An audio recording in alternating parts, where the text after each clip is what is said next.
get into STEM, and how did Kitco come about? How did you end up starting it? So I grew up in Mexico City. My father is an electrical mechanical engineer. So I was surrounded by tons of his trinkets everywhere in the house. And they seem always like very exciting to me. I was more into the abstract realm. I'm a mathematician. I always liked, like these like more abstract things. And when all the making movement start happening, and I had a chance to use digital tools like the laser cutter, then I was able to build things without the manual dexterity that a lot of people that are like, professional drawers or like painters or like, people that have like a lot of hands dexterity for like creating these beautiful things have that I don't have, but thanks to the fact that I know how to program and that I know how to use these digital machines, I was able to have like an entry point into making stuff that look like pretty cool to me. And then I was also very much into learning. As a mathematician, I was very intrigued by how I love topology, differential geometry specifically. And I was very interested in thinking, how can we as a mathematicians develop intuitions about spaces that don't exist at all? We cannot experience these spaces, but even though they don't exist, we develop intuitions about them. So I was very interested in that. So I got into philosophy of science, which got me into epistemology and eventually into education in a weird way. Got into learning through like a very obscure path probably. But then I got into like human learning a lot and I was very excited about it. Not just human learning, I also like a lot of like machine learning, any type of learning, I'm very into it. Cool. Cool.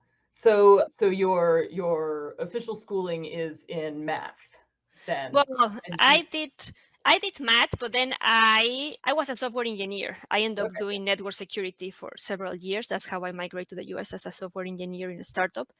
But then I got lucky in the startup a little bit, and that allowed me to change career paths. So I then up going to Stanford to do a program called Learning Design and Technology as a master program, and then kind of that combined the different things, and I got very into the learning sciences. So I get like I would say that I'm more like a learning scientist than a mathematician at this point. And because I thought that technology will solve all the problems of humanity at some point of my time, like very little I knew about Well, the reality. problem is it solves problems, but then it creates three more. Exactly. So I got very into like when online learning started happening, like 20 years ago, I was like, oh my God, this might be the future. And back then, the University of Phoenix was like the best place, not the best place, but was the place that was enrolling most people. Yeah. And then I was like, oh, I want to learn how they do it. So I actually enrolled and I got a degree there on psychology. I was trying to see how to do that. I have to confess that I didn't learn anything like at all. Oh, no. But I was like, oh, I was taking note about all the problems on that Yeah. methodology. I was like, oh, there's so much to optimize here that I'm into that. I love it. I love it. Well, it's like I don't know. It's like researching anything when you're thinking about a new product. You first go and see what else is out there, and maybe you buy somebody else's product and things like that. So this is just kind of a maybe more extreme example of that. Where a little bit. But yeah, yeah, cool, but you have a degree in psychology, you said? I From it? do. Oh, I end nice. up having a degree in psychology. Yes. So does that help did your courses or anything that you did there help at all in terms of like running a business or marketing or anything like that, like team building? So I think it helped me more. I don't know. I think it was mostly to understand that we actually know something about humans' mind that I didn't know that we knew, and that we don't use it. We don't apply that to anything. Same with the learning sciences. We know how to learn, not perfectly well, but we know more. And then you go to any school, and then you could probably assume that we know nothing about how we learn, right? So I think that was a big change for me. I was like, oh, we actually know stuff. Why are we not applying any of these things? And then it also was like, why am I learning psychology just from a textbook without any application of anything? Like, how am I supposed to actually use this for something? So I think those was very important lessons. So how did the process of starting Kitco come up? Why in particular like robotics kits and things like that? How did that come out of Com- all of those things? yeah, so it's a long story, but a short story is like, so after grad school, I was very convinced that a great way of learning was to doing projects. Hmm. And I was like, yes, this is an awesome way of learning. Yeah. And I ended up having a nonprofit in Mexico that was doing randomized control trials to prove it. I was doing like professional development for teachers in more than 50 schools in New York. And then I ended up being a founding member of a school in New York. And through all those things, I will always try to bring these nuggets that I learned to Mexico, because Mhm. of course I'm from Mexico and I'm seeing a big need of these sorts of educational experiences. But one of the problems was the fact that technology is expensive. And Yeah. places like Mexico and places in the US, right? Like we live in California and Silicon Valley, and I'm working with districts here that cannot afford anything, basically. And if we want them to do projects and we want these projects to actually look cool and to inspire the students, they need to have something to build them that are not like terrible. Yeah. And everything is very expensive. So I wanted to build something that was like super, super cheap, that was not intimidating, that teachers can approach it. And it's cardboard, right? Like, it's cardboard. It doesn't get less intimidating, at least in my mind, than this. Yeah. So And they pipe cleaners are like a required exactly. tool for any kind of school craft or construction project, I think. Exactly. So I was like, let's use like all these sorts of things that Yeah. they scream, I'm not intimidating. And let's try to see how much we can make it like a very interesting engineering and technology wise. And the other thing is that sometimes my problem was that teachers will focus a lot on the technology itself because it looks so cool. They will be like, oh, I actually want to build a wind turbine. Mm. Why? Because it's cool, right? Like, it's cool. And then that will precede the learning part instead of the Mhm. process. It will be more focused on the look of the project. Mhm. So I wanted to build something that was more student based, like you can fold it, break it, clean it, like it's just an extension of your body, a little bit more than a technology in itself. So that Right. was the motivation for this part. Yeah, something a little more interactive. Yeah. Cool. Cool.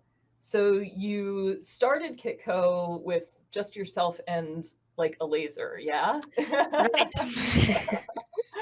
So tell me about that process and about how, how you got started and what kind of things did you do in order to develop and beta test your kits, and like how much testing did you do before you started going towards, these, I assume that they're stamped like die Yeah, cut I got, kind of yes, thing. exactly. Yeah. Yes, yeah. So I have been doing things with cardboard with linkages for like 20 years. No, like, yeah, like no, at least 10 years Mhm. that I have been doing things with like that. But I never thought about selling them. It was more like for doing workshops or something that I needed to do that was very cheap, and it was not MDMF or wood or anything like that. But then during the pandemia, I have been working in education so hard, especially to work with underserved populations and with with gender gaps. And then Mhm. it just seemed that we were going backwards. It seemed just like we are losing every inch of the way that we have been so hard helping to make. And then I was like, well, like, I just want the kids to be able to go back to learning, to feel agency, a little bit of like, I still have some power over my reality. And then I start thinking like, oh, everyone, at least, where we are, that is in the Bay Area, everyone was ordering everything on like Amazon or anything like, and then just cardboard start piling in my house, cardboard and cardboard and cardboard and cardboard. And then I start remembering, these sorts of things that I was doing. And I was like, oh, like maybe this is a way to, I start having these dreams of like, oh, maybe in a museum or like even in like, I don't know, maybe stores, they have these die cuts or this something that you can take your cardboard pieces and then they can print you a kit for learning. Oh, that would And be I start cool. thinking like, maybe that's something that can actually happen. So I start like, tinkering a little bit with that idea. But back then I was thinking about selling it to the families directly. But as I told you before, I just don't have the brain for logistics. I'm not like that in like I'm not a very organized person, to be honest.